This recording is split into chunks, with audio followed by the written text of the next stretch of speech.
कालचे जे तमाशा अमरावतीचे कमिशनर पोलीसचे कॅबिनमध्ये झाला आणि ज्या पद्धतीने यशोमतीताई ठाकूर माझी नणंदबाई ज्या पद्धतीने तिथे व्यवहार करत होत्या, एक लीडर म्हटल्यानंतर त्यांची जी बोलण्याची भाषा आहे, ज्या पद्धतीने ते शिवीगाळ करत आहे एक सिनियर राज्यसभा मेंबर अनिल बोंडेदादांना, ही काही पद्धत एक लीडरला शोभण्यासारखी नाहीये. कधी खासदाराला धक्के मारणे, कधी कोणाला हरामखोर पासून त्याचा तिरस्कार करणे.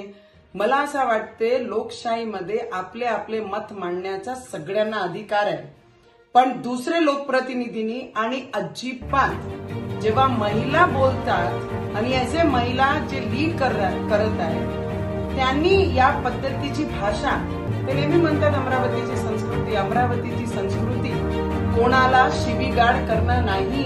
पहिले नणंदबाईंनी हे समजून घ्यावे की आपले मत मांडण्याचा एक पद्धत असते, पण कधी खासदाराला धक्का देण्यापासून एक सिनियर राज्यसभा मेंबर तुम्ही मंत्री राहिलेले आणि हे सुद्धा अनिल दादा बोंडे सुद्धा मंत्री राहिलेले आहे, पण तुमची बोलण्याची भाषा हा पूर्ण अमरावतीने पूर्ण महाराष्ट्र पाहत आहे की बाईची बोलण्याची पद्धत कशी असते आणि अहंकार कशाचा.